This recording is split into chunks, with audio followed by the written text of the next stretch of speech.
चले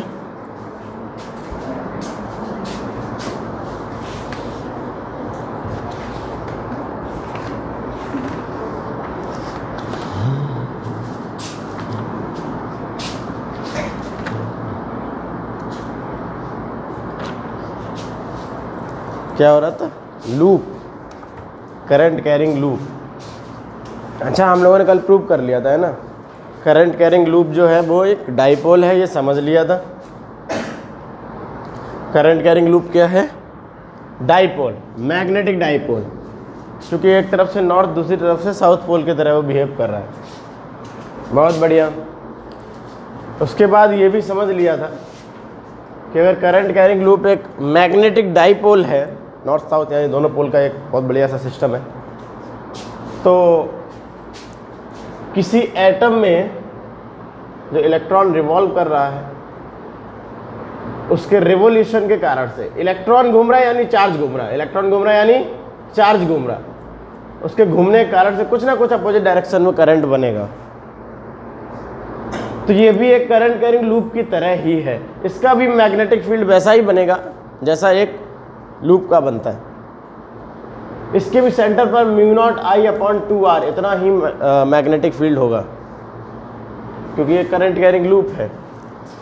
बस हमको ये प्रूव करना है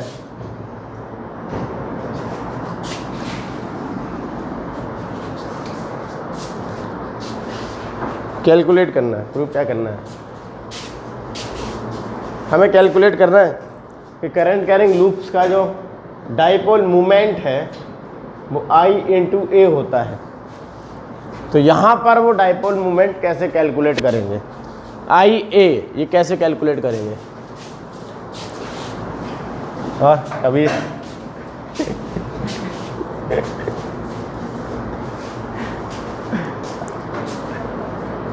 ठीक है, करंट कैरिंग लूप का डाइपोल मोमेंट IA, यहाँ पर वो करंट ये डाइपोल मोमेंट किस प्रकार से हम कैलकुलेट करेंगे? सबसे पहले तो I निकाला जाए। अगर एक इलेक्ट्रॉन घूम रहा है चकाचक चकाचक चकाचक चकाचक, तो उसके द्वारा कुछ ना कुछ तो करंट बनेगा अपोजिट डायरेक्शन में। I की वैल्यू निकाली जाए तो हमने कहा कि भैया I की वैल्यू होती है Q/T। क्या होती है? Q/T। तो चार्ज तो एक इलेक्ट्रॉन है, क्योंकि हम हाइड्रोजन एटम की बात करें तो एक ही इलेक्ट्रॉन इसमें घूम रहा होगा। समय बराबर क्या हो जाएगा? दूरी बटे चाल। तो ये हो गई करंट की वैल्यू EV/2πr। क्या हो गई? EV/2πr। अब ये पूछा जाएगा एक एक नंबर में, हाइड्रोजन एटम में एक इलेक्ट्रॉन घूम रहा है, रिवोल्यूशन के कारण से क्या करंट बनेगा, उसका करंट में क्या योगदान होगा? तो यही होगा, ऑप्शन दिए जाएंगे EV²/2πr² दिए जाएंगे। एक यही वाला तो चुनना है। तो डाइपोल मोमेंट हो जाएगा I/A। I की वैल्यू बताओ, EV/2πr, area of this loop πr², r pi EVR/2। क्या है आंसर? EVR/2। ये है dipole moment, magnetic dipole moment, electron के घूमने के कारण से जो डाइपोल बना है, जो करंट कैरिंग लूप बना है, उसका डाइपोल मोमेंट EVR/2। फिर हमने कहा क्योंकि हमको V और R पहली बार, अच्छा, फिर हमने कहा क्योंकि हमको V और R नहीं पता है तो ऐसा करो, एंगुलर मोमेंटम से भाग लगा लो, क्योंकि इसमें V और R कट जाएगा तो बचेगा μ/L E/2m। ये एक बहुत अच्छा सा रेशियो होता है, जायरोमैग्नेटिक रेशियो, उससे ज़्यादा खास लेना देना नहीं है। तो जो मैग्नेटिक डाइपोल मोमेंट उसकी वैल्यू आ जाएगी E/2mL। सही है? चाहो तो यहीं पे छोड़ दो,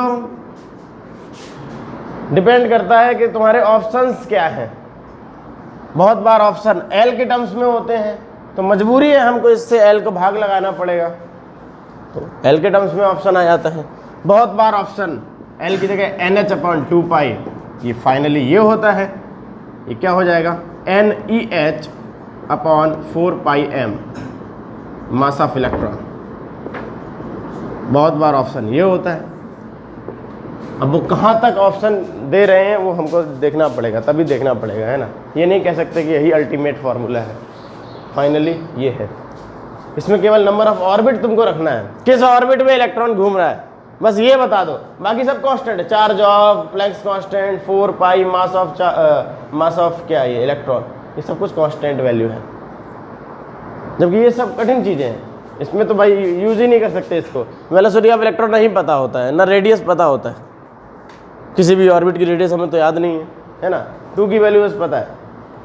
यहाँ पर हमको सबकी वैल्यू याद है, charge of electron, Planck's constant, 4 pi, mass of electron. बस ये बता दो कौन सी ऑर्बिट है, पहली, दूसरी, तीसरी, चौथी। हम सारी ऑर्बिट्स में उसका मैग्नेटिक डाइपोल मोमेंट बता देंगे। जो भी करंट कैरिंग लूप बनेगा उसका मैग्नेटिक डाइपोल मोमेंट हमें पता चल जाएगा। सही है, इतना हम लोग लिख लिया था क्या? कहाँ तक लिख लिया था? ENH/2 उसको ऐसे कर लो, NEH, एन को बाहर लिख लो, NEH/2 बन जाएगा 4 पाई m। डायग्राम बना लिया था इलेक्ट्रॉन घूमता हुआ, बिना डायग्राम कर रहे हो? अच्छा तो ठीक, भूल जाओगे ना थोड़ी दिन बाद इसका था, हालांकि हमने हिंदी में लिखवाया था इसमें तो।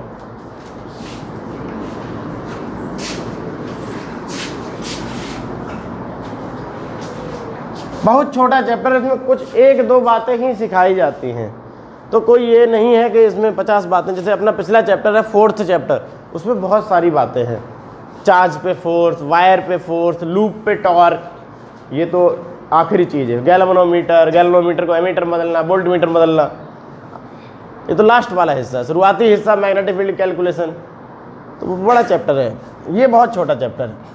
इसमें अभी यही प्रूव कर रहे हैं कि लूप जो है वो एक डाइपोल है, उसका डाइपोल मोमेंट बताइए। अच्छा, लूप एक डाइपोल है तो क्या ये भी डाइपोल है? हाँ, अगर हम मैग्नेट को तोड़ते तोड़ते एक एटम पे पहुंचेंगे वो भी क्या होगा? एक डाइपोल ही होगा। मैग्नेटिज्म में मोनोपोल एग्जिस्ट करता ही नहीं है, नॉर्थ पोल अकेला हमें मिल जाए ऐसा मिला ही नहीं अभी तक, क्योंकि एटम तक तो हम पहुंच ही सकते हैं।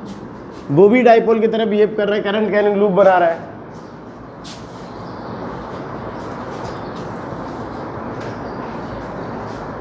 स्टाइल आगे लिखो। तो इसमें ये जो वैल्यू दी है, ये वैल्यू किसकी है? पहले तो हमें ये पता होना चाहिए, ये है magnetic dipole movement associated with the electrons revolution in hydrogen atom. लिखो जरा, ये नील्स बोर का इसमें बहुत बड़ा योगदान है, हमें पता भी होगा। L की वैल्यू जो हमने यूज की है NH/2 ये किसने दी थी? नील्स बोर ने दी थी इलेक्ट्रॉन के लिए। कैसे दी थी, क्या दी थी, ये सब हम मॉडर्न फिजिक्स में पढ़ेंगे। लिखो जरा, बोर मैग्नेटॉन, स्टार लगा लो। बोर मैग्नेटॉन क्या होता है? नील्स बोर बारा bore magneton, bore magneton, bore magneton.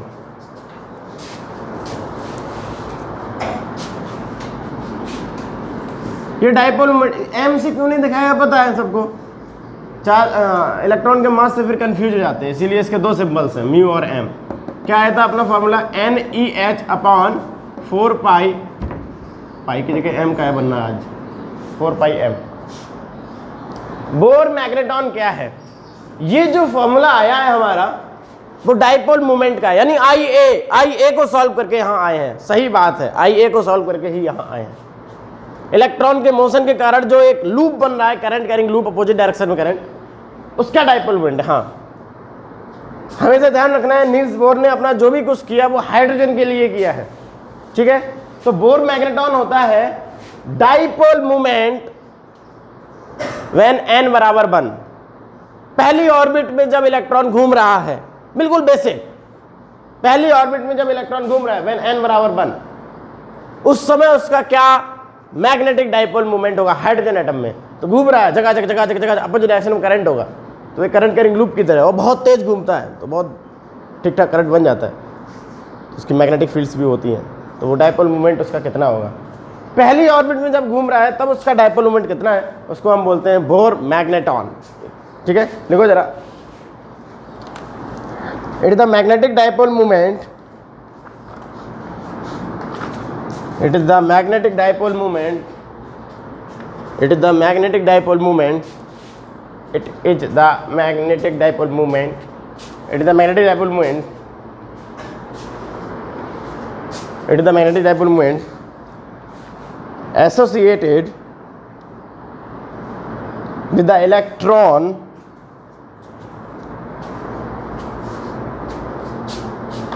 associated with the electron। बताओ डाइपोल मोमेंट पहले हमने बार मैग्नेट का निकाला, उसके बाद लूप का निकाला IA, उसके बाद ये इलेक्ट्रॉन घूम रहा है चकाचक चकाचक चकाचक, इसका निकाला। associated with the electron due to its orbital motion, due to its orbital motion, due to its orbital motion, due to its orbital motion।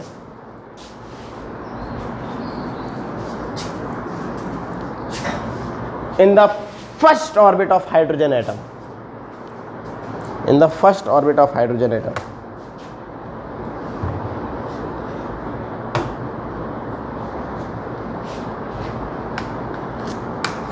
तलवारें निकाली जाए। धर दो n बराबर 1, बोर मैग्नेट 1 के लिए n बराबर 1, ये तो किसी भी ऑर्बिट के लिए डाइपोल मोमेंट हमको मिल जाएगा।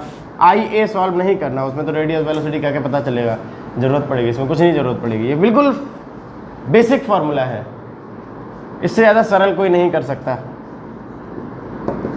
n की वैल्यू 1, E 1.6 10 की पावर -19, H 6.62 समथिंग 10 की पावर -34, लैंक्स कांस्टेंट था ना वो अपना, 4 पाई की वैल्यू 3.14, मास 9.1 10 की पावर -31। सारी वैल्यूज कैलकुलेट कर सकते हैं, और ये चूंकि n बराबर 1 रखा है तो एक बहुत बेसिक आंसर आएगा।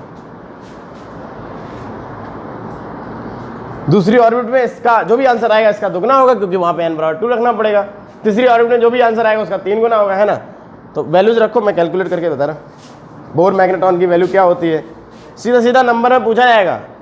पेपर जो आएगा अगर MCQ आएगा तो उसमें कुछ ना कुछ न्यूमेरिकल्स होंगे, MCQ के टर्म्स में बदल जाएंगे, और कुछ ऐसी वैल्यूज होंगी डायरेक्ट डेटा जो होगा। ये तो बोर्ड में भी पूछा जाता था, तो बहुत ज़्यादा इंपॉर्टेंट चीज़ है। बोर मैग्नेटॉन क्या होता है, 1.6 इंटू 6.62, 2.6 इंटू 6.62। चलिए बढ़िया। Divide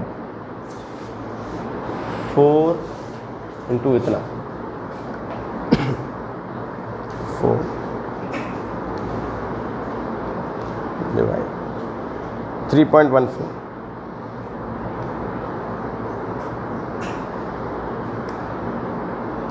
divide 9.1। फ़ोन वाला कैलकुलेटर ज़्यादा आसान होता है, इसको भी सीखना पड़ता है तब आसान हो जाता है। पावरें तो हम खुद ही देख लेंगे ना।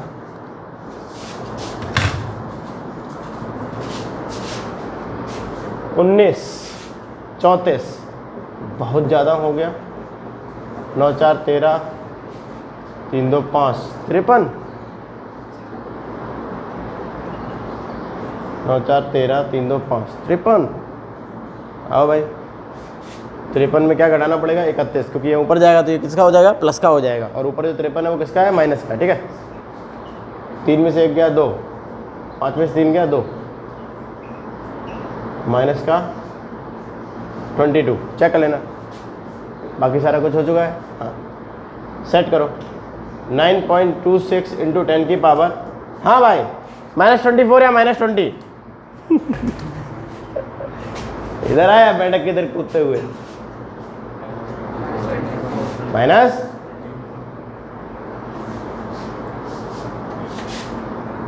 डाइपोल मोमेंट की यूनिट, डाइपोल मोमेंट की यूनिट देखो, म्यू बराबर IA, यहां से निकाल सकते हो। I का मतलब एम्पियर और एरिया का मतलब metre square, ampere metre square. Bohr magneton 9.27 10 की पावर -24, 9.27 10 की पावर -24। ठीक है,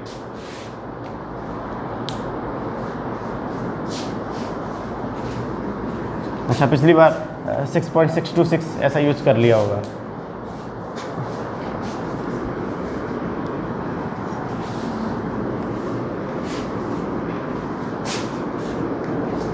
ये मिनिमम डाइपोल मोमेंट है, इससे 2 गुना, इससे 3 गुना, इससे 4 गुना, डिपेंडिंग ऑन द ऑर्बिट, किस ऑर्बिट में इलेक्ट्रॉन घूम रहा है।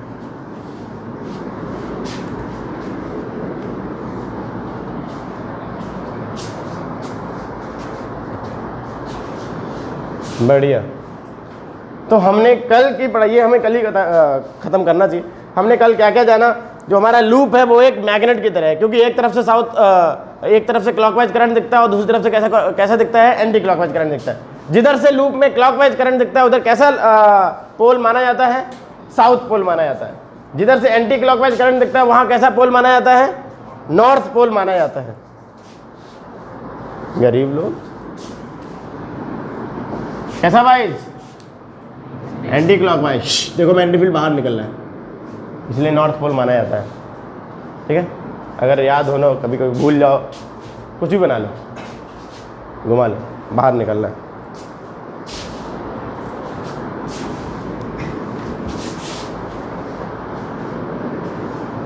अच्छी बात। इसका मतलब करंट कैरिंग लूप पे डाइपोल है, इलेक्ट्रॉन घूम रहा है, वो भी करंट कैरिंग लूप की तरह कुछ ट्रीट कर रहा है अपने आप को, तो वो भी एक डाइपोल की तरह है।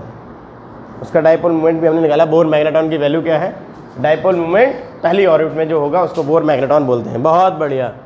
अब है, आज तुम पहली बार दिखा दिए, जग गया आज कह दो। अच्छा, बीच में हम लोगों ने कुछ निकाला होगा। एक तो हमारा ये आया था जब हमने आई ए को सॉल्व किया था, क्या आया था, EV/2 डाइपोल मोमेंट, है ना।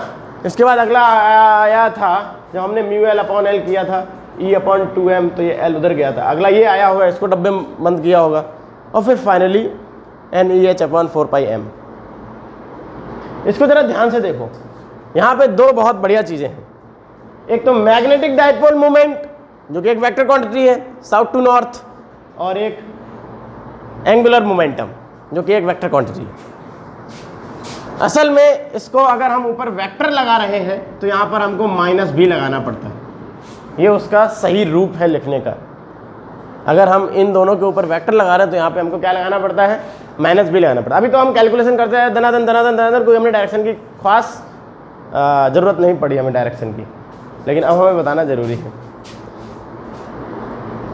जहाँ पे ये लिखा है ऊपर अगर हमको वेक्टर लगाना है तो यहाँ पे हमको क्या लगाना पड़ेगा, माइनस भी लगाना पड़ेगा। ठीक है, तो वहाँ माइनस ज़रूर लगाओ,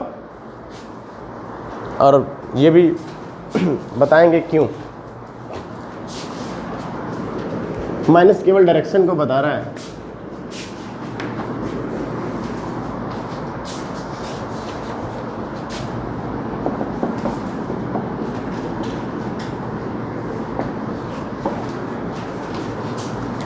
देखो, मान लो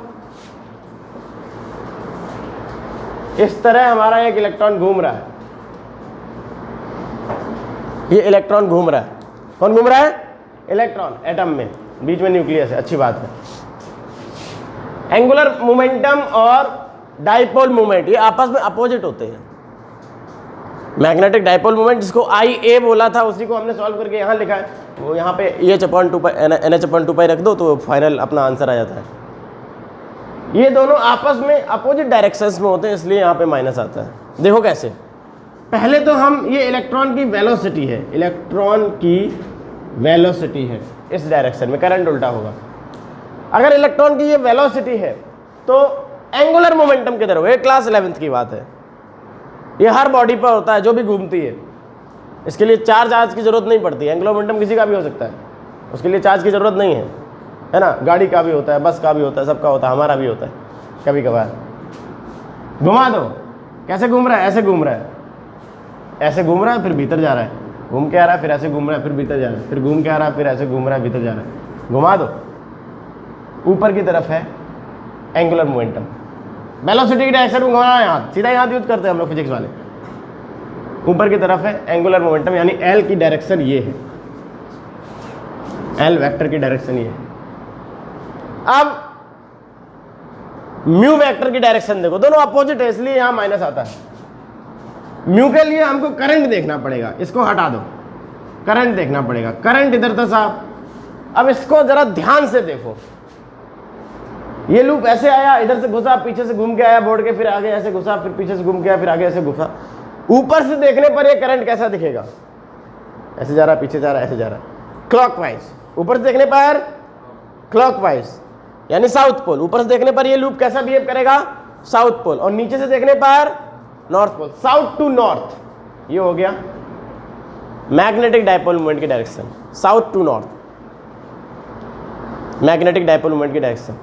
ठीक है, अब इसको करने के लिए हमें थोड़ी सी प्रैक्टिस चाहिए और कुछ नहीं, क्योंकि बच्चे कभी कभार ऐसे ही घुमाते रहते हैं उंगली, कौन सा पोल। थोड़ा बहुत भी अगर दिमाग है तो पहले ये सोचो कि ये क्लॉकवाइज है कि एंटी क्लॉकवाइज करंट है। अगर ये क्लॉकवाइज करंट है तो साउथ पोल की तरह बिहेव करेगा, ऊपर से, नीचे से नॉर्थ अपने आप हो जाएगा, अपोजिट हो जाता है ना। तो ठीक है, ऊपर से साउथ नीचे से नॉर्थ, मतलब डायपोल मोमेंट ऐसा होगा। ये दोनों आपस में अपोजिट है, इसीलिए वहाँ माइनस आया। बना लो अपने डायग्राम में, इलेक्ट्रॉन किधर घुमाया है।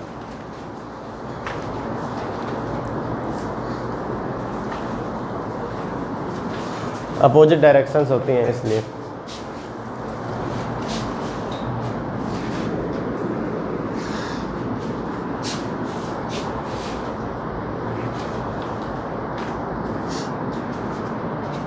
साउथ टू नॉर्थ कल हमने प्रैक्टिस भी कराई थी।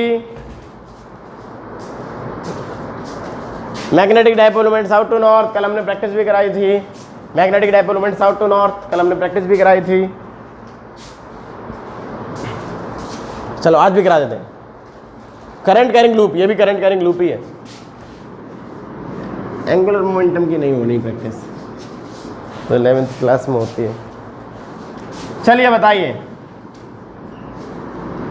अगर ये करंट है तो डायपोल मोमेंट क्या होगा, क्रॉस या डॉट, भीतर की तरफ या बाहर की तरफ?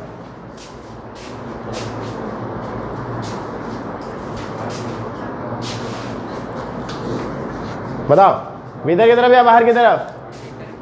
क्रॉस, भीतर की तरफ। इधर से कैसा पोल दिख रहा है, कैसा करंट है ये, क्लॉकवाइज। कैसा करंट है, clockwise means south pole, clockwise means इसका मतलब पीछे से देखने पर ये नॉर्थ पोल होगा।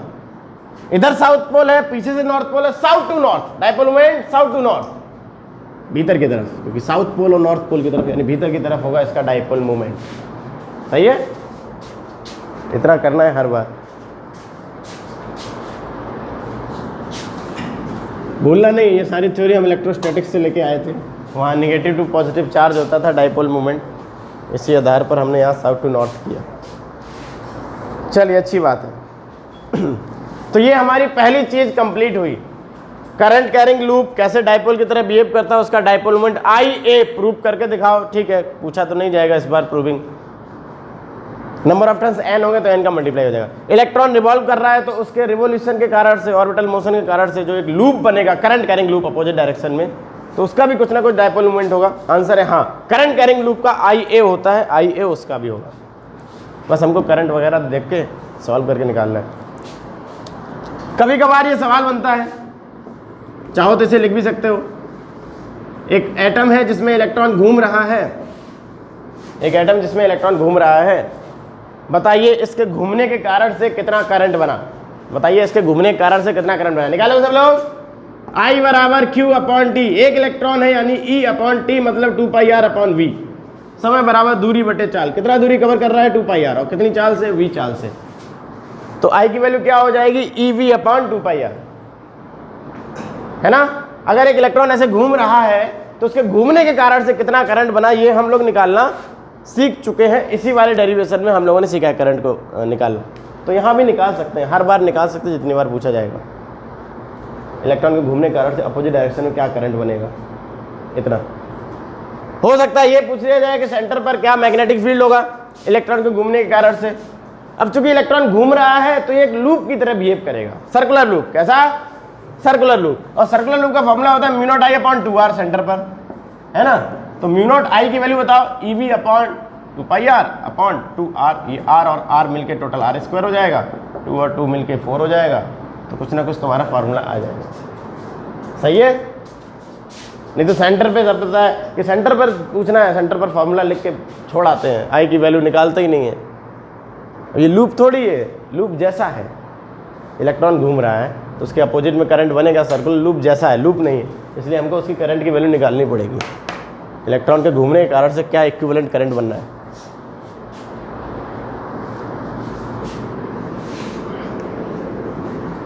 तो सेंटर पर होगा न्यूक्लियस के ऊपर इतना मैग्नेटिक फील्ड, इसके मोशन के कारण से। बढ़िया, ये भी करंट कैरिंग लूप है।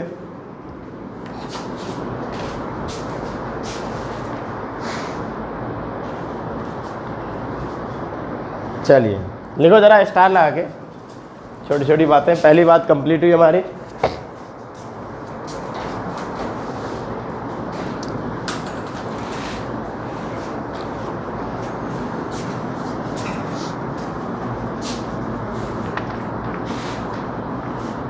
Similarity between solenoid and bar magnet पूछी जाती है। सोलेनॉइड और बार मैग्नेट में क्या सिमिलर बातें हैं, बताइए। Similarity between solenoid and bar magnet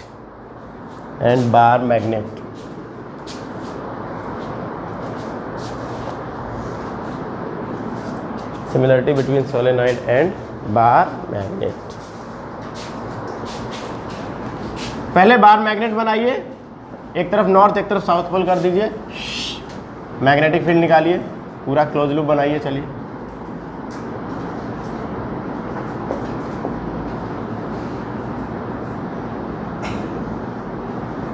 बढ़िया तरीके से मैग्नेटिक फील्ड लाइंस इंटरसेक्ट नहीं कर सकती, हो गया। ये बार मैग्नेट एक ही तरफ निकलेगा क्या, इधर भी बनाइए। सोलेनॉइड बनाइए,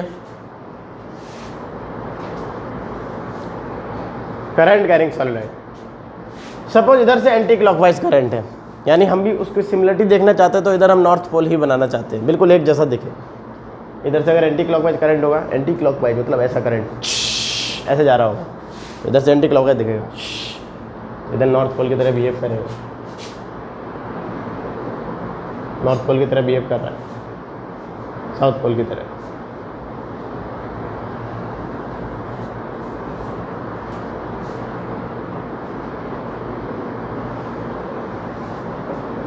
बना लो डायग्राम, बना लो आराम से। सोलेनॉइड का डायग्राम है, करंट कैरिंग सोलेनॉइड। सिमिलरिटी बतानी है दोनों में, हमें तो बिल्कुल एक जैसे लग रहे हैं। मैग्नेटिक फील्ड की डिजाइन से लेकर उसकी लेंथ से लेकर सब कुछ।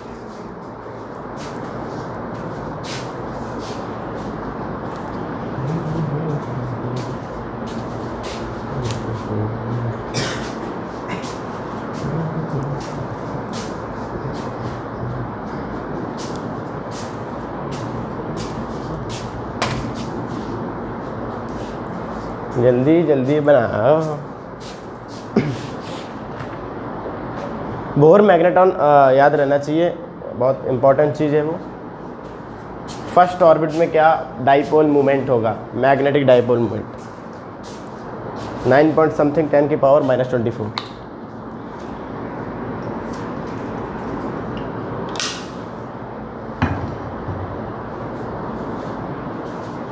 जल्दी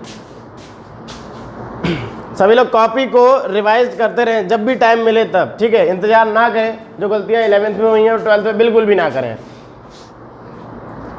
टर्म 1 आ जाएगा तब तैयारी करोगे तो बड़ा नुकसान में आ जाओगे, क्योंकि तब हम नोट्स तैयार नहीं कराएंगे। MCQs की तैयारी कराएंगे, CBSE ने कह दिया फिल इन द ब्लैंक, तो फिल इन द ब्लैंक ढूंढ के लाएंगे कहीं ना कहीं से, उसकी तैयारी कराएंगे, है ना। और तुम पूछ रहे होगे इसका डेरिवेशन बता दो कैसे हुआ, अभी पूछ लो, अभी कोई दिक्कत नहीं।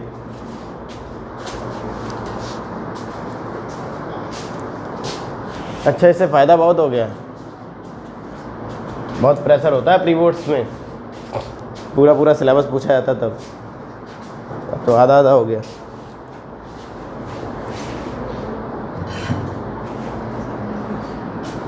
प्री बोर्ड से पहले बच्चों को देखो कैसे लगते बघर्रा की तरह, रात भर सोए नहीं, दिन भर सोए नहीं, बाल हाल खड़े, सब आंखें अंदर चली गई, ऐसे देख रहे होते। हाँ सही बात।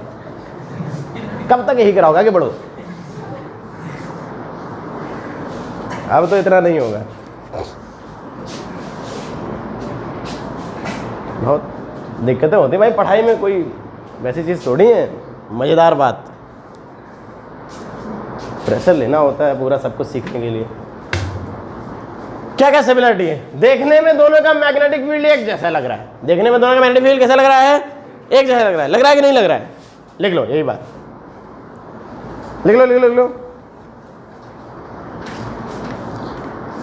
अच्छा, मैग्नेट की क्या क्या बातें पता है हमें?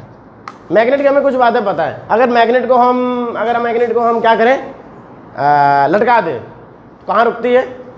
नॉर्थ साउथ डायरेक्शन में। सोलेनॉइड को भी लटकाओगे तो वो भी वैसे ही रुकेगी। अब कोई घर से स्प्रिंग लेके आएगा, कहते देखो भैया हमने इधर रोक दी। करंट कैरिंग सोलेनॉइड, कैसी? करंट कैरिंग सोलेनॉइड ही मैग्नेटिक फील्ड रखती है, नॉर्मल सोलेनॉइड थोड़ी रखती है। तो उसको अगर लटकाओगे तो वो भी कहाँ रुकेगी? नॉर्थ साउथ डायरेक्शन में ही रुकेगी। इस मैग्नेट के अगर हम टुकड़े टुकड़े कर दें तो अपने आप दूसरे पोल्स अपीयर हो जाते हैं। जहाँ पे तोड़ा है यहाँ पर भी वही होगा, अपने आप दूसरा पोल अपीयर हो जाएगा जहाँ पे तोड़ोगे। अभी अभी अभी करेंगे। इसका मैग्नेटिक फील्ड एक जैसा दिख ही रहा है। असल में अगर हम फिजिक्स को अच्छे से पढ़ लिए हैं तो फिजिक्स वालों को कम से कम इन दोनों में कोई अंतर दिखाई नहीं देता। सोलेनॉइड और बार मैग्नेट 100% एक जैसी चीज़ है, उनमें कोई अंतर नहीं।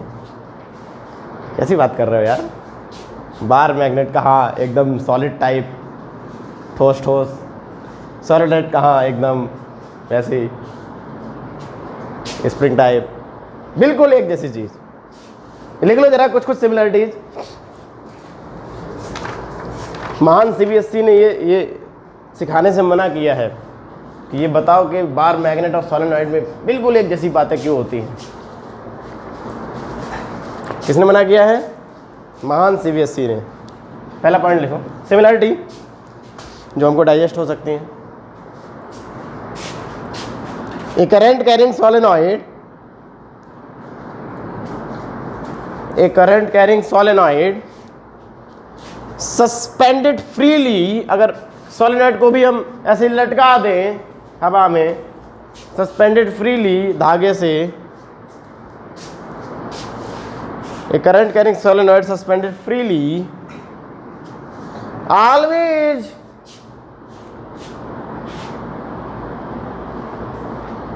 comes इन नॉर्थ साउथ डायरेक्शन। कैसा भी लटका दो वो नॉर्थ साउथ डायरेक्शन में ही आ जाती है, मतलब comes always comes in north south direction. Bar magnet में तो नहीं लिखवाना ना कि उसको लटकाते तो वो भी नॉर्थ साउथ डायरेक्शन में आती है, सबको पता है। सोलेनॉइड भी आ जाती है। दूसरा लिखो जरा, magnetic field lines of solenoid, magnetic field lines of solenoid, solenoid की magnetic field lines is exactly similar to the magnetic field of bar magnet. Diagram ऊपर बना चुके हैं। Is exactly similar to the magnetic field of bar magnet, is exactly similar to the magnetic field of bar magnet.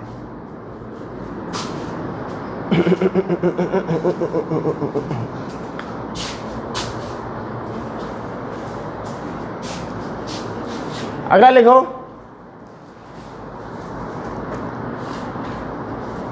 अच्छा bar magnet में वैसा होता है, like पोल क्या करते हैं? नॉर्थ पोल क्या करता है?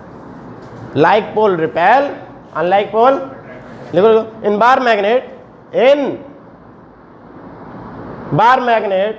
like pole repel, unlike pole attracts. In bar magnet, like pole repels, unlike pole attract.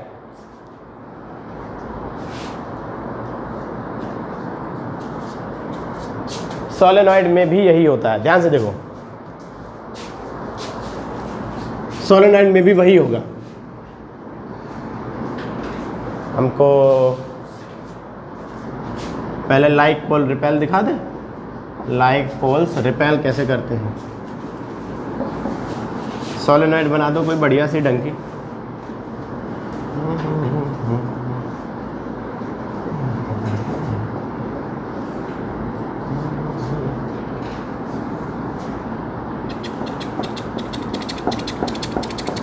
बन गई सोलेनॉइड? क्या बन गई?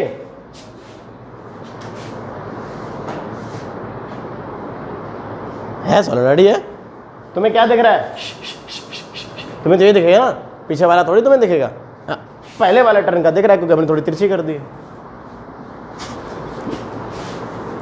कैसा पोल? ध्यान से देखो, घुमा के इधर से खड़े हो जाओ। इधर से देखने पर ये कैसा करंट दिख रहा है? इधर देखने पर ये ऐसा एंटी क्लॉकवाइज। कौन सी clockwise? Anti clockwise means north pole. कोशिश करो कि इधर भी नॉर्थ पोल ही बने, तो पता चलेगा कि नॉर्थ पोल रिपेल कैसे करेगा। कोशिश करो कि इधर भी नॉर्थ पोल ही बने, करो एंटी क्लॉकवाइज। अच्छा,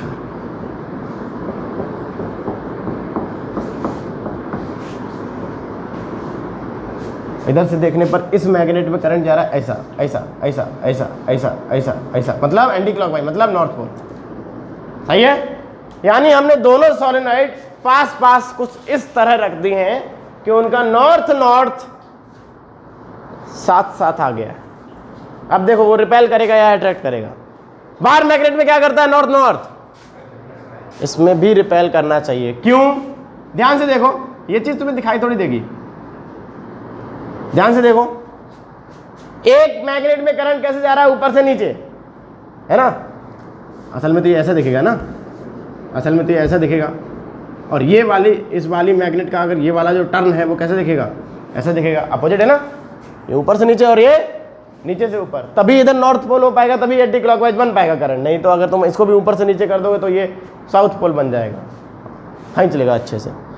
जरा देखो, अपोजिट करंट्स को अगर तुम पास पास लेके आओगे तो क्या करेंगे? वो पढ़ा होगा तुमने, पैरेलल वायर, अपोजिट करंट क्या करते हैं? रिपेल।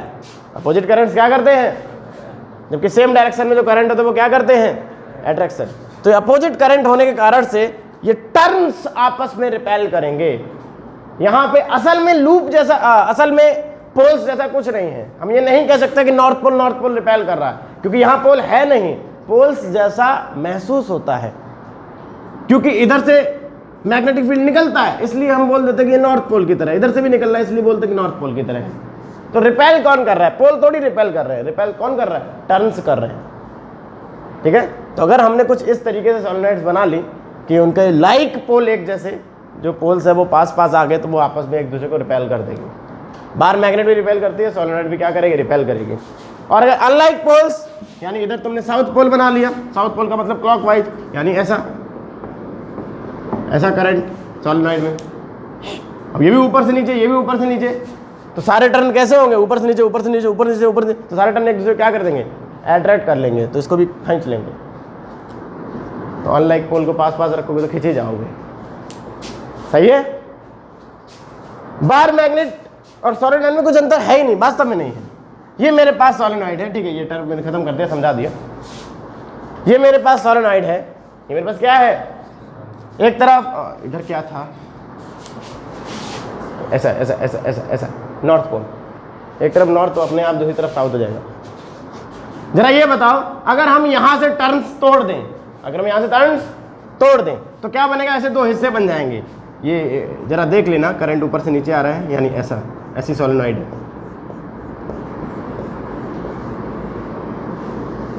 एक हिस्सा ये बनेगा और दूसरा हिस्सा क्या बनेगा? ऊपर से नीचे ही आ रहा है करंट, दूसरा हिस्सा ये बनेगा। सही है? अगर हम इसे दो तोड़ दें तो ऐसे दो सिमिलर मैग्नेट्स बनेंगे। जरा ध्यान से देखो, इधर कौन सा पोल, कैसा करंट है उससे पता चलेगा। ये डॉटेड लाइन बना दूं मैं। इधर कैसा पोल? North pole. इधर तो था ही साउथ, तो बताओ टूटने वाली जगह पे अपने आप नॉर्थ पोल अपीयर हुआ कि नहीं हुआ? अपने आप हुआ कि नहीं हुआ? जहां से मैग्नेट तोड़ते हैं वहां अपने आप अपोजिट पोल्स अपीयर हो जाते हैं। तो अपने आप नॉर्थ पोल अपीयर हुआ, इधर अपने आप साउथ पोल अपीयर हुआ। इधर नॉर्थ था, इधर अभी भी नॉर्थ है, इधर अपने आप साउथ पोल अपीयर होगा। करंट कैरिंग सोलेनॉइड और बार मैग्नेट बिल्कुल एक जैसी प्रॉपर्टीज रखती हैं। सोलेनॉइड को अगर तुम बीच से तोड़ोगे तो एक तरफ एंटी क्लॉकवाइज, एक तरफ क्लॉकवाइज करंट होने के कारण से नए पोल्स भी अपीयर हो जाएंगे। ठीक है? बिल्कुल। और टुकड़े कर दो, और टुकड़े करो, जहां से तुम करोगे वहां नहीं करंट तो दिखेगा ना। एंटी क्लॉकवाइज अगर दिखेगा तो हम उधर नॉर्थ पोल बोल देंगे, क्लॉकवाइज दिखेगा तो साउथ पोल बोल देंगे। तो जहाँ से तुम छल्ले तोड़ोगे उधर से तुमको अपने आप दो पोल्स अपीयर होते हुए दिखाई देंगे।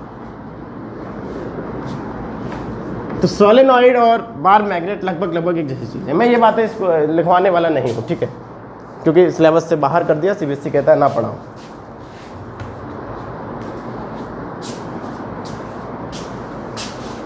अच्छी बात, कितनी सिमिलरिटीज लिख ली? पर्याप्त है। अब सबसे इंपॉर्टेंट चीज, चलो बताइए दे, हम शर्मा रहे बहुत देर से, हम कैसे बताएं कि ना बताएं? टाइम ले जाएगा हमारा 20 मिनट और क्या। सीबीएसई भी कहेगा हमने तो डिलीट किया था, तुमने पढ़ाया क्यों? सिलेबस कैसे करा पाओगे तुम फिर?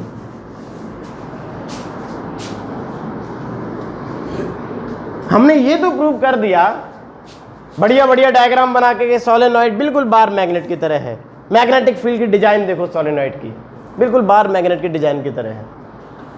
सोलेनॉइड की एक तरफ देखो एंटी क्लॉकवाइज करंट, उधर से देखो क्लॉकवाइज करंट, देखो दोनों पोल्स दिख रहे हैं बार मैग्नेट की तरह। बीच में से तोड़ोगे तो दोनों पोल अपीयर हो जाएंगे बार मैग्नेट की तरह। सोलेनॉइड को लटकाओगे तो वो भी नॉर्थ साउथ में रुक जाएगी बार मैग्नेट की तरह। हमने ये तो प्रूव कर दिया कि सोलेनॉइड बार मैग्नेट की तरह है। अब ये प्रूव करना है क्या बार मैग्नेट भी सोलेनॉइड की तरह है? मैथ वालों को याद आ रहा होगा क्या होता है इसको, मैं तो बोलते हैं कुछ पहले चैप्टर में।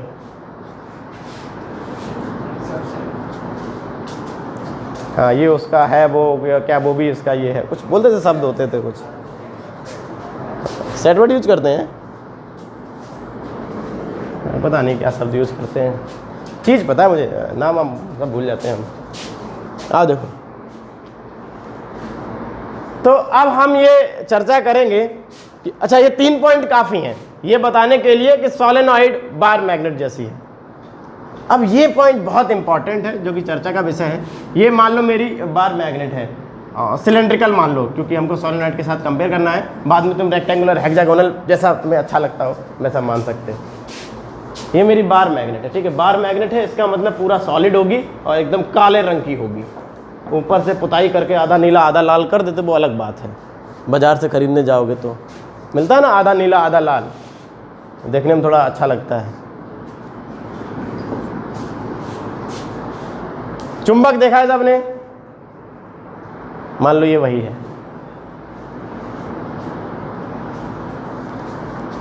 क्वेश्चन ये है कि मैग्नेट मैग्नेट क्यों है? क्वेश्चन क्या है कि मैग्नेट मैग्नेट क्यों है? कोई नॉर्मल लोहा मैग्नेट काहे नहीं है, ये लकड़ी मैग्नेट काहे नहीं है, हम तुम ये सब चीजें मैग्नेट काहे नहीं है? कहते हमारा तो पता नहीं। आओ देखो, असल में मैग्नेट्स में और नॉर्मल मटेरियल में एक अंतर होता है, सारी चीजें इलेक्ट्रॉन प्रोटॉन न्यूट्रॉन से बनी हैं। इसका मतलब वो जो काला काला पदार्थ होगा जो चीज़ों को चिपका रहा है वो भी इलेक्ट्रॉन प्रोटॉन न्यूट्रॉन से ही बना होगा, जिसको हम मैग्नेट नाम दे रहे हैं। बस अंतर केवल इतना है कि जब हम मैग्नेट बनाते हैं, आयरन से ही मैग्नेट बनाते हैं, स्टील से मैग्नेट बनाते हैं, ठीक है। जब हम मैग्नेट बनाते हैं तो अंदर जो इलेक्ट्रॉन घूम रहे हैं, कौन घूम रहे हैं? एटम्स होंगे, एटम में कौन घूम रहे होंगे? इलेक्ट्रॉन। इलेक्ट्रॉन के जो प्लेन्स हैं उनको पैरेलल कर देते हैं, तब मैग्नेट बन जाते हैं। जरा देखो, मान लो एक इलेक्ट्रॉन ऐसे घूम रहा है एटम में, ठीक है, तो इस प्लेन पे घूम रहा है। अगला इलेक्ट्रॉन ऐसे घूम रहा है तो इस प्लेन पे घूम रहा है। अगला इलेक्ट्रॉन ऐसे तिरछा घूम रहा है तो इस प्लेन पे घूम रहा है। नॉर्मल मटेरियल में ऐसी कोई खास कंडीशन नहीं होती है। एटम का अपना मन वो अपने इलेक्ट्रॉन कहीं भी घुमा सकता है। नॉर्मल मटेरियल्स में, लकड़ी में, इसमें हम में, तुम में, सब में हो सकता है एक इलेक्ट्रॉन इधर घूम रहा हो, पड़ोसी एटम के इलेक्ट्रॉन ऐसे घूम रहे हो, अगले इलेक्ट्रॉन ऐसे घूम रहे हो, उसके इलेक्ट्रॉन उल्टे घूम रहे हो, कैसे भी घूम सकते हैं और कोई मजबूरी नहीं है, ऐसे ही घूमना भी चाहिए, फ्री रहना चाहिए। लेकिन मैग्नेट में ऐसा नहीं है। यही अंतर है नॉर्मल सबस्टेंस और मैग्नेट में।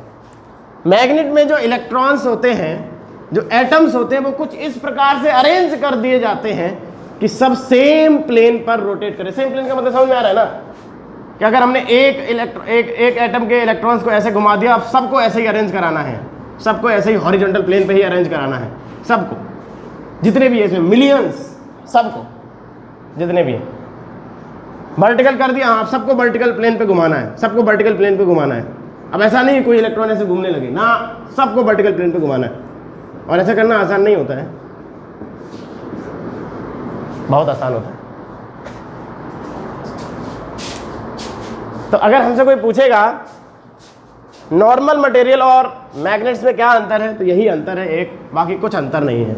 मैग्नेट में जो इलेक्ट्रॉन्स होते हैं, जो एटम्स होते हैं, उनके इलेक्ट्रॉन्स होते हैं, वो सारे इलेक्ट्रॉन्स सेम प्लेन में अपना ऑर्बिटल मोशन करते हैं, रिवोल्यूशन करते हैं।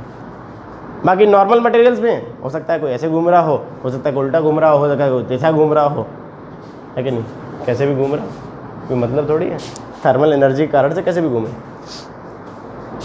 तो अभी हमने इन 3 पॉइंट से ये तो प्रूव कर दिया कि सोलेनॉइड लगभग बार मैग्नेट जैसा प्रॉपर्टीज रखती है। अब हमको ये दिखाना है कि बार मैग्नेट क्या सोलेनॉइड जैसा दिखती है। आंसर है बिल्कुल वैसा ही दिखती है। ध्यान से देखो, ये मेरी बार मैग्नेट है, क्या है, बार मैग्नेट। इसको इधर से देखो, ऐसा दिखेगी, है ना। कोई एक पोल होगा इधर, साउथ पोल हो सकता है, नॉर्थ पोल हो सकता है, छोड़ो अभी। और मान लेते हैं फॉर एग्जांपल सारे के सारे इलेक्ट्रॉन्स जो घूम रहे हैं वो वर्टिकल प्लेन में घूम रहे हैं। फॉर एग्जांपल कैसा मान लें, कैसे प्लेन में घूम रहे हैं, वर्टिकल प्लेन में घूम रहे हैं। यही अंतर है नॉर्मल मटेरियल और मैग्नेट में, यही तुमको बताना है। 1 नंबर में आ जाएगा यही कि मैग्नेट्स में जो एटम्स ओरिएंटेड होते हैं वो कैसे होते हैं, पैरेलल प्लेन्स में, सारे के सारे रिवोल्यूशन पैरेलल प्लेन में होते हैं। और ये आसान नहीं होता है, सिखाएंगे कभी हुआ टाइम तो वर्टिकल अगर हमने दिखा दिया यहाँ पर, तो ये भी वर्टिकल, कोई हॉरिजॉन्टल नहीं, ना कोई हॉरिजॉन्टल नहीं, ऐसे लेटा कोई भी चक्कर नहीं लगाएगा, सब खड़े खड़े इस प्रकार से। तो यहाँ से देखने पर तुमको सर्कल जैसे दिखेंगे, सारे के सारे एटम के इलेक्ट्रॉन्स ऐसे ही घूम रहे होंगे, सारे के सारे एटम के इलेक्ट्रॉन्स ऐसे ही घूम रहे होंगे।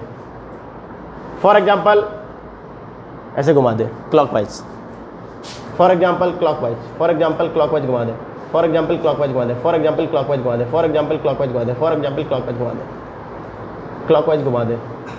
इतना ज़्यादा काहे बना दिया, क्लॉकवाइज घुमाने, कैसा घुमाना है, क्लॉकवाइज।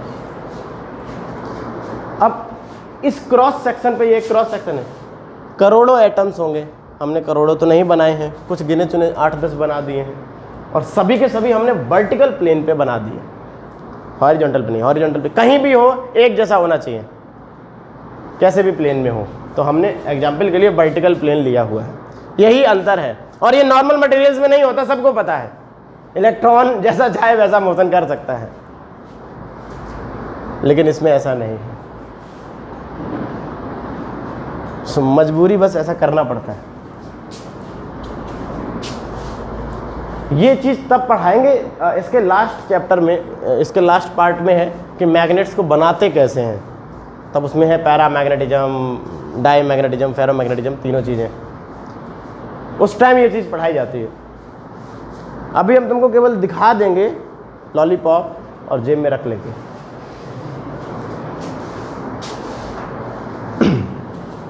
सोलेनॉइड बिल्कुल बार मैग्नेट की तरह है। क्या बार मैग्नेट भी सोलेनॉइड की तरह है? बिल्कुल। क्यों? क्योंकि बार मैग्नेट यानी कोई मैग्नेट है, मैग्नेट में सारे के सारे एटम्स एक प्लेन पे अरेंज होते हैं, चाहे हॉरिजॉन्टल पे तो सारे हॉरिजॉन्टल पे होंगे, अगर वर्टिकल पे तो सारे वर्टिकल पे होंगे। ये हमने एग्जांपल वर्टिकल के लिए लिया। देखो जरा एक बात देखो, ये एटम्स हैं, क्या है ये? एटम्स है, सब घूम रहे हैं, एक जैसा सब मोशन करते हैं, बड़ा मुश्किल होता है ऐसा करवाना। जरा ध्यान से देखो, इसको हमने जूम करके यहाँ पे बनाया है, ध्यान से देखो, इसको हमने जूम करके यहाँ बनाया है, क्लॉकवाइज क्लॉकवाइज क्लॉकवाइज, इस प्रकार से क्लॉकवाइज करंट, क्लॉकवाइज करंट। ध्यान से देखो, जो ये रीजन है क्रॉस सेक्शन का, वहां पे नेट करंट 0 हो जाएगा। ध्यान से देखो, इसका इधर गया और इसका इधर गया तो कैंसिल हो गया। इसका घूम के इधर जा रहा है और इसका घूम के इधर जा रहा है तो कैंसिल हो जाएगा। इन रीजन्स में नेट करंट जीरो हो रहा है क्योंकि सब एक दूसरे को कैंसिल कर रहे हैं। इसका घूम के ऐसे जाएगा और इसका घूम के ऐसे आ रहा है तो यहाँ पे ये कैंसिल हो रहा है, ठीक है। इसका घूम के नीचे गया और इसका घूम के ऊपर जाएगा तो यहाँ पे ये कैंसिल हो रहा है। तो इन रीजन में कैंसिल। जबकि ऊपर देखो, ऐसा करंट, ऐसा करंट, ऐसा करंट, ऐसा करंट, सारे के सारे एटम्स एक ही प्लेन में अरेंज हो जाने के कारण से अंदर नेट करंट सबका कैंसिल हो जाता है अपोजिट होने के कारण से। इतना दूर दूर नहीं होता ये स्पेस, ऐसा नहीं होता है, हमने बहुत बड़े बड़े बना दिए हैं। जबकि सरफेस पर सबके सब करंट एक दूसरे को सपोर्ट कर रहे हैं तो सरफेस पर हमको इस प्रकार से एटॉमिक करंट दिखाई देगा। ये बैटरी वाला करंट नहीं है, इलेक्ट्रॉन के घूमने के कारण जो करंट बना है वो है एटॉमिक करंट। सरफेस पर सपोर्ट किया है जबकि और अन्य जगह पर क्या कर रहा है, एक दूसरे को कैंसिल कर रहा है। तो नेट करंट अगर हम बनाएंगे इन छोटे छोटे मिलियंस लूप्स के कारण से जो नेट करंट बनेगा वो ये बनेगा जो कि सरफेस पर बनेगा और अंदर सबका सब कैसा हो जाएगा, कैंसिल हो जाएगा। सरफेस पर ऐसे करके मिल रहा है, अंदर सब कैंसिल हो रहा है।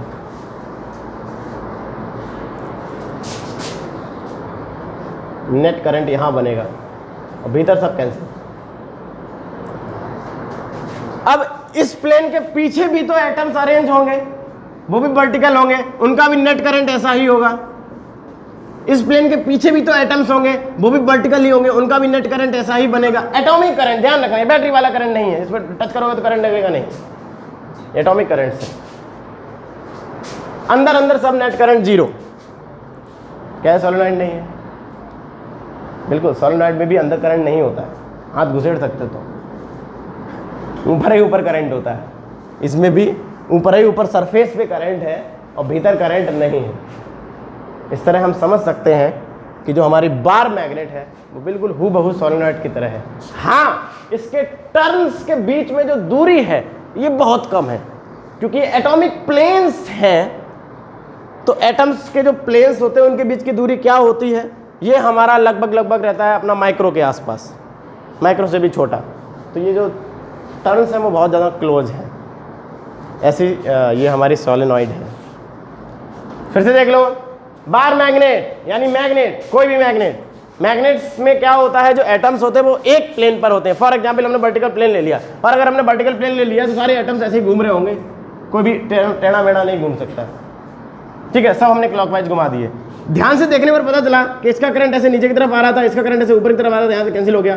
फिर देखो ये नीचे की तरफ आ रहा है, इसका ऐसे ऊपर जा रहा था, यहाँ कैंसिल हो गया। फिर देखो ये ऐसे ऊपर जा रहा है, ये ऐसे घूम के नीचे आ रहा है, यहाँ कैंसिल हो गया। बल्क में सब कैंसिल हो रहे हैं जबकि सरफेस पे सब क्या हो रहे हैं, सबका ऐड हो रहा है। यानी नेट करंट की अगर हम बात करेंगे तो केवल यहाँ पर रहेगा और यहाँ जीरो रहेगा। देखिए सब क्लॉकवाइज था तो यहाँ पे क्लॉकवाइज ही बना। तुम देखकर पहचान सकते हो कि हमने मैग्नेट का यहाँ पे कौन सा पोल बनाया था। अगर क्लॉकवाइज करंट है तो कौन सा पोल बनाया होगा, साउथ पोल। ये मैग्नेट का हमने साउथ पोल बनाया था इधर, तो यहाँ से दिख रहा है ये पहले प्लेन का नेट करंट है, ये उसके जस्ट पीछे प्लेन का नेट करंट होगा, अंदर जीरो है सब, ये उसके जस्ट पीछे का नेट करंट होगा। ऐसे बहुत सारे करंट्स होंगे। तो बार मैग्नेट जो है हमारी बिल्कुल सोलेनॉइड की तरह है। अब बच्चों के अंदर ये जरूर आता है कि इसको बनाते कैसे होंगे, ये कैसे संभव है कि सारे के सारे एटम्स को एक ही प्लेन पे कर देना है। सही है। अच्छा, ये सारी बातें भूलना नहीं है। इन बातों में अगर थ्योरी से लिखवाई जाती तो लिखवाने वाला आता है, एमसीक्यू में ये तो लिखवाने वाले हैं नहीं, लेकिन एक बात जरूर पूछेंगे कि मैग्नेट्स में एटम्स कैसे अरेंज्ड होते हैं। सबके सब सेम प्लेन पे, सबके सब कैसे सेम प्लेन पे, बिल्कुल। तो ये तो हमको दिखाना था, बार मैग्नेट और सोलेनॉइड के बीच की दोस्ती सब एक दूसरे में है। स्टाइल लगाओ जरा, पढ़ा कुछ नहीं आज हमने, 2 डायग्राम बनवा दिए, 3 पॉइंट लिखवा दिए, आराम से बातें बोल कर रहे हैं।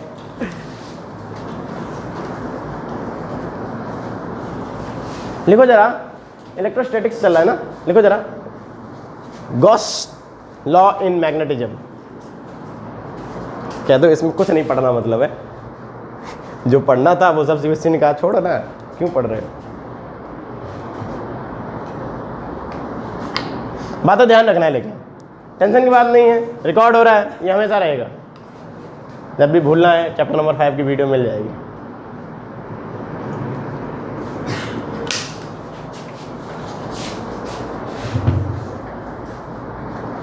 और तुम अगर ध्यान से देखोगे, देख ही नहीं रहे, बहुत ध्यान से देखोगे, सब में हमने क्लॉकवाइज, बहुत छोटे छोटे एटम्स होते हैं, सब में हमने क्लॉकवाइज करंट घुमाया, सब में अगर हमने क्लॉकवाइज करंट घुमाया तो एटम तो करंट कैरिंग लूप की तरह रहता है ना। एटम तो कैसा रहता है, करंट कैरिंग लूप की तरह, तो उसका मैग्नेटिक फील्ड भी करंट कैरिंग लूप की तरह ऐसे हम बना सकते हैं। मैग्नेटिक फील्ड है ना यार, इस तरीके का ही तो होता है करंट कैरिंग लूप का मैग्नेटिक फील्ड की डिजाइन। तो यहां पर हम बना सकते हैं, अगर साउथ पोल है तो ऐसे अंदर जा रहा होगा इसका अपने करंट के कारण मैग्नेटिक फील्ड, और इसके भी अंदर जा रहा होगा इसके अपने करंट के कारण मैग्नेटिक फील्ड, और इसके भी अंदर जा रहा हो इसके अपने करंट के कारण मैग्नेटिक फील्ड, और इसके भी अंदर जा रहा हो इसके अपने करंट के कारण मैग्नेटिक फील्ड, क्योंकि सब में क्लॉकवाइज करंट घूम रहा है, सब में साउथ पोल बन रहा है। अब यहाँ पे करोड़ों एटम्स हैं, करोड़ों एटम्स में भीतर भीतर भीतर भीतर बहुत नाजुक मैग्नेटिक फील्ड जाएगा, लेकिन सब कुछ अगर मिला लोगे तो बहुत भयानक मैग्नेटिक फील्ड भीतर की तरफ जाता हुआ हमको नजर आएगा, अगर हर लूप के मैग्नेटिक फील्ड को हम जोड़ ले तो। और तभी तो हमने कहा था ये साउथ पोल की तरह बिहेव कर रहा है, बहुत भयानक मैग्नेटिक फील्ड भीतर की तरफ जाता हुआ नजर आएगा। उधर इसका नॉर्थ पोल होगा जैसे से निकलेगा, तो बाहर मैग्नेट बिल्कुल बढ़िया है।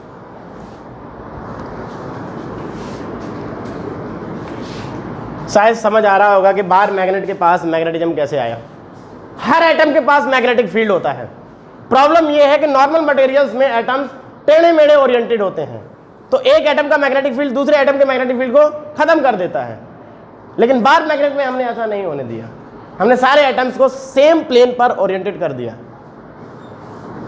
इसलिए हमने देखा कि सबका मैग्नेटिक फील्ड ऐड होगा और बढ़िया मैग्नेटिज्म बनेगा, एक तरफ से दूसरी तरफ से निकलेगा, है कि नहीं। बार मैग्नेट बढ़िया, बार मैग्नेट पे 2 दिन का लेक्चर देते हैं, बढ़िया वाला एकदम, पहले ऊपर ऊपर फिर भीतर भीतर।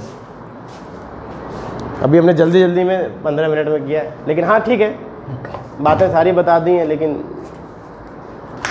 सही है। अच्छा ये बताओ, गॉस थ्योरम हमारी इलेक्ट्रोस्टैटिक क्या होती है। अगर मेरे पास कोई चार्ज है और उसके आसपास हमने एक गॉसियन सरफेस बना दी, क्या बना दी, गॉसियन सरफेस। गॉसियन सरफेस की एक प्रॉपर्टी है कि वो हमेशा क्लोज होती है। कैसी होती है हमेशा, वो क्यूब हो सकती है, कैसी भी हो सकती है, तरबूज लाइक, कैसे भी हो सकती है, टमाटर लाइक, क्योंकि ये सब क्लोज बॉडी है।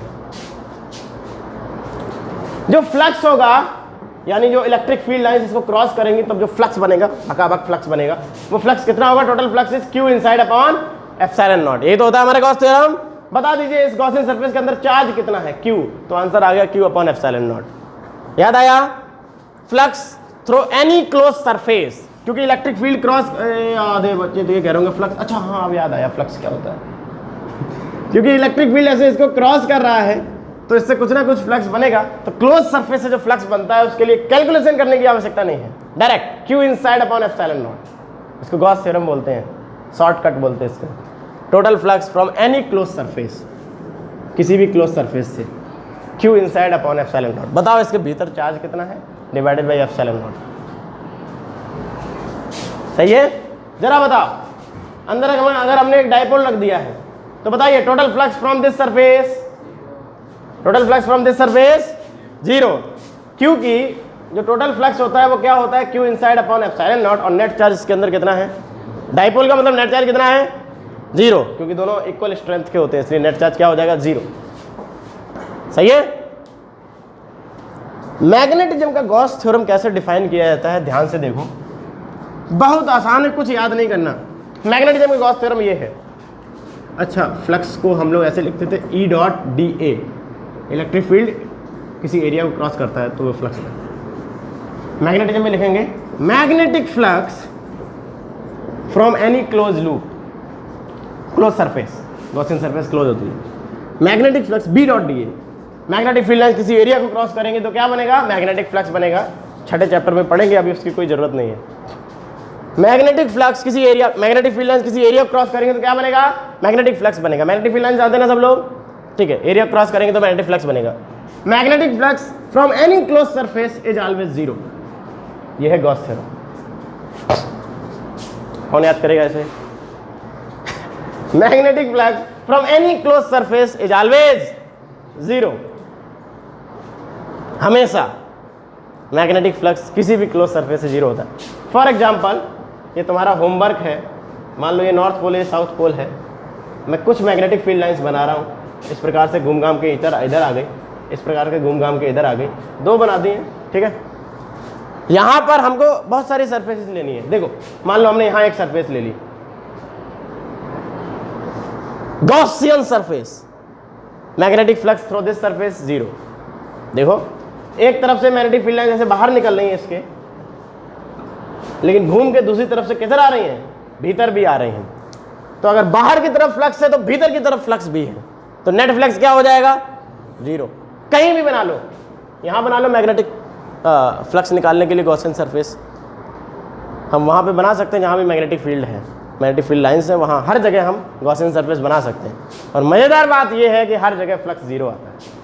यहाँ देखो एक तरफ से घुसी एक तरफ से निकली, तो नेट फ्लक्स, यहाँ से भी नेट फ्लक्स 0, यहाँ से भी नेट फ्लक्स 0। इधर बना लो, एक तरफ से मैग्नेटिक फील्ड लाइन घुसी जबकि दूसरी तरफ से मैग्नेटिक फील्ड लाइन्स निकली, यहाँ भी नेट फ्लक्स क्या हो जाएगा? 0 हो जाएगा हमारे गॉसियन। यहाँ बना लो, एक तरफ से मैग्नेटिक फील्ड लाइन्स घुसी जबकि दूसरी तरफ से मैग्नेटिक फील्ड लाइन्स निकली, यहाँ भी नेट फ्लक्स क्या हो जाएगा? 0। कहीं भी बना लो। अब ये तुम्हारा होमवर्क है, इसमें एक बार मैग्नेट बनाना है, मान लो तुमने 4 मैग्नेटिक फील्ड लाइन्स निकाली, ऐसे घुमा के 4 अंदर लानी है, और फिर ऐसी सरफेस बनानी है घुमा फिरा के कैसे भी करके, ऐसे करके कुछ बढ़िया तरीके से ऐसे मैग्नेटिक फील्ड लाइन निकलना है, ऐसी बनाओ कि नेट फ्लक्स 0 ना हो। मज़ेदार बात यह है कि तुम हारोगे, नेट फ्लक्स हमेशा क्या होगा? 0 होगा। मैग्नेटिज्म में नेट फ्लक्स हमेशा 0 होता है। एक तरफ से घुसा मैग्नेटिक फील्ड तो दूसरी तरफ से उसको निकलना ही निकलना है। इसी को बोलते हैं Gauss theorem in magnetism, net flux is always 0। समझने वाली बात यह है कि पूरे घंटे में हम पढ़ाते कुछ भी नहीं है, 3-4 पॉइंट्स पढ़ाए हैं, फालतू की बातें ज़्यादा बताई हैं कि बार मैग्नेट में एटम कैसे अरेंज होते हैं, कैसे बार मैग्नेट सॉलिनॉइड की तरह दिखती है, ये सब बातें, ये सारी बातें कभी ना कभी हमारे सिलेबस में रही हैं, तो कभी ना कभी पूछी भी जाएंगी। इसलिए ध्यान से सुना करो।